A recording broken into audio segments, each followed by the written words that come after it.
NEET UG 2024 परीक्षा में हुई गड़बड़ियों को लेकर आम आदमी पार्टी के सांसद राघव चड्ढा ने राज्यसभा में मोदी सरकार को घेरा। उन्होंने भारतीय शिक्षा प्रणाली से जुड़ी समस्याओं पर अपनी बात रखी। आप सांसद ने कहा, लाखों नीट अभ्यर्थी अनियमितताओं के कारण दुखी हैं। अगर ऐसी घटनाएं जारी रहीं तो हमें मुन्ना भाई MBBS जैसे डॉक्टर देखने को मिलेंगे।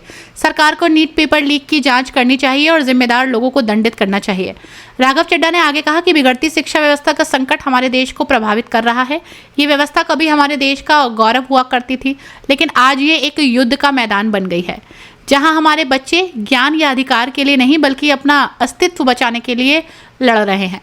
आप सांसद ने कहा कि बहुत कम उम्र से ही हमारे छात्रों को कभी ना खत्म होने वाली दौड़ में धकेल दिया जाता है और कुछ नया सीखने की इच्छा एक दूसरे से प्रतिस्पर्धा करने के दबाव से नीचे दब जाती है, क्योंकि बच्चों में सीखने की जिज्ञासा को फलते फूलते देने की जगह हमारी शिक्षा प्रणाली उन्हें ये सिखा रही है कि उनकी योग्यता सिर्फ उनके द्वारा प्राप्त नंबरों, ग्रेड्स या रैंकों से ही मापी जाएगी।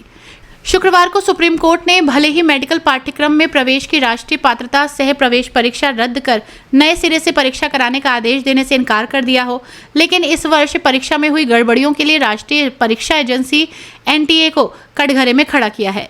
कोर्ट ने नीट को आदेश दिया है कि भविष्य में ऐसी गड़बड़ी ना हो। कोर्ट ने NTA से परीक्षा में हुए गड़बड़ियों को लेकर विभिन्न पहलुओं पर गंभीरता से विचार करते हुए एक प्रोटोकॉल तैयार करने को कहा। हालांकि कोर्ट ने यह भी कहा कि नीट पेपर लीक एक सिस्टमैटिक फ्लेयर नहीं है। लीक का मामला सिर्फ पटना और हजारीबाग तक सीमित है। I would also like to highlight that today this house carries the voice of millions of NEET aspirants who have been left heartbroken and disheartened by the recent NEET irregularities. This is not just about an examination, sir. It is about their hard work, the dream of the students, which was dedicated towards building a better India. Sir, it is a great irony that our children who dream of serving the country are falling victim to the flaws and corruption within the education system. The very system that was designed to encourage and shape their future is now shattering their labor, their hard work, their hope.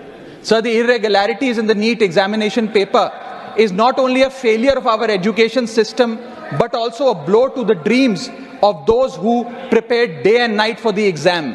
Can we leave them abandoned? Can we leave them helpless? Do their dreams not matter?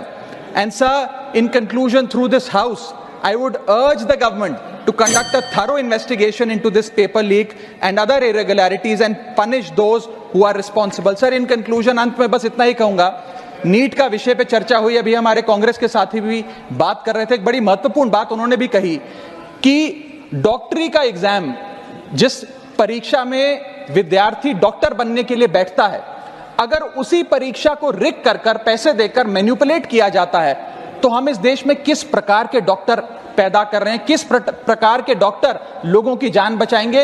ये कहने में आज हमें कोई गुरेज नहीं होना चाहिए कि अगर यही सिस्टम चलता रहा तो मुन्ना भाई MBBS जैसे डॉक्टर बनेंगे हमारे कॉलेजों में और मुन्ना भाई MBBS जैसे डॉक्टर्स ही हमारे अस्पतालों में काम करेंगे। बहुत बहुत शुक्रिया। यही हर न्यूज अपडेट के लिए डिस्क्रिप्शन बॉक्स में दिए हुए लिंक से ज्वाइन करें रॉयल बुलेटिन का व्हाट्सएप ग्रुप और पाएं हर खबर सबसे पहले अपने व्हाट्सएप पर। अपने आसपास की खबरों के लिए सब्सक्राइब करें रॉयल बुलेटिन और इस वीडियो पर कमेंट के जरिए अपनी राय देना ना भूलें।